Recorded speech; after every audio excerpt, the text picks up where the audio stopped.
ஒரு தீக்குச்சி மூலியமா ஒரு விளக்கையும் ஏற்ற முடியும். அதே நேரத்தில் அந்த வீடையும் வந்து கொளுத்த முடியும். அதே மாதிரி தான் நம்ம கிரெடிட் கார்டு. ஒரு கிரெடிட் கார்டு மூலியமா ஒரு நல்ல விஷயமும் நடக்க முடியும். அதே நேரத்தில் அந்த வீடையே வந்து நாசமாக்கவும் முடியும்.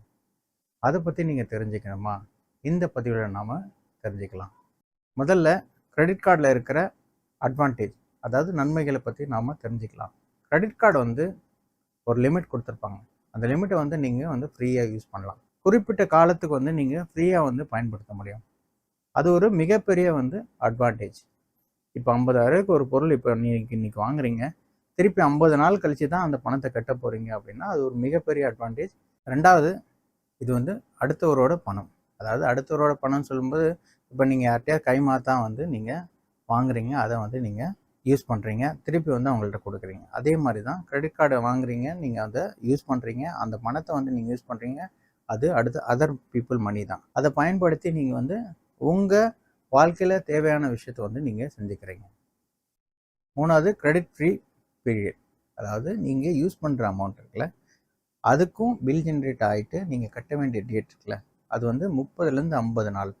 ஒரு பேங்க் வந்து 30 நாள் கொடுத்துருப்பாங்க, ஒரு பேங்க் வந்து 50 நாள் வரைக்கும் கொடுப்பாங்க. It depends upon the bank. நீங்கள் யூஸ் பண்ணுற கிரெடிட் கார்டில் என்ன கிரெடிட் ஃப்ரீ பீரியட் இருக்குன்றதை வந்து நீங்கள் பார்த்து தெரிஞ்சுக்கோங்க. அப்புறம் கார்டு ஆஃபர்ஸ். இப்போ வந்து பார்த்தீங்கன்னா நிறைய பேங்க்ஸ் இப்போ ஆன்லைனில் வந்து பார்த்தீங்கன்னா நிறைய ஆஃபர் கொடுக்குறாங்க. சம்டைம்ஸ் வந்து நீங்கள் ஆஃப்லைன் ஸ்டோரில் போனாலும் வந்து பார்த்தீங்கன்னா, நீங்கள் இது வாங்குனீங்க, இந்த மொபைல் வாங்குறீங்கன்னா உங்களுக்கு கேஷ்பேக் ஒரு 2000 கிடைக்கும். அது மாதிரி வந்து கிரெடிட் ஆஃபர் வந்து உங்களுக்கு நிறைய கிரெடிட் கார்ட்ஸ் வந்து ப்ரொவைட் பண்ணுறாங்க. நீங்கள் ஆன்லைனில் வாங்கும்போதும் சரி, ஆஃப்லைனில் வந்து ஷாப் பண்ணும்பொழுதும் உங்களுக்கு ஆஃபர் கிடைக்கும். இப்போ நீங்கள் கிரெடிட் கார்டு பயன்படுத்துறதுனால உங்கள் சிபில் ஸ்கோர் வந்து நல்லா வந்து இம்ப்ரூவ் ஆகும்.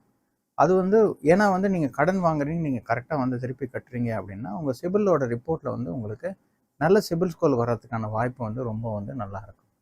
இப்போ நீங்கள் வந்து ரெகுலராக வந்து கிரெடிட் கார்டை பயன்படுத்தும் பொழுது உங்களுக்கு நிறைய ரிவார்ட்ஸ் கிடைக்கும். அதே நேரத்தில் வந்து பார்த்திங்கன்னா நிறைய வந்து ஃப்ரீபீஸ் கொடுப்பாங்க. அதாவது என்ன, ஃப்ரீயாக நிறைய விஷயங்கள் கொடுப்பாங்க. அதே மாதிரி வவுச்சர்ஸ் கொடுப்பாங்க. ஒரு பேங்க்லேயும் வித்தியாசப்படும். ஒரு பேங்க்லேயும் வந்து ரிவார்டோட கால்குலேஷன்ஸ் வந்து வித்தியாசப்படும். சில பேங்க்கில் வந்து பார்த்திங்கன்னா ஆன்லைனில் வந்து ரிவார்டு அதிகமாக தருவாங்க, சில பேங்க்கில் வந்து ஆஃப்லைனில் வந்து ரிவார்டு அதிகமாக தருவாங்க. அது எப்படின்றத வந்து நீங்கள் ஸ்டேட்மெண்ட்டை பார்த்தீங்கன்னா க்ளீனாக தெரிஞ்சுக்கலாம். அதை பேஸ் பண்ணி எந்த கார்டை எங்கே பயன்படுத்தணுன்றதை பற்றி நீங்கள் யோசித்து வந்து நீங்கள் பண்ணணும். நன்றி, வணக்கம். உங்கள் நண்பன் எஸ் திருமணிகண்ணன், பணவள ஆலோசனை.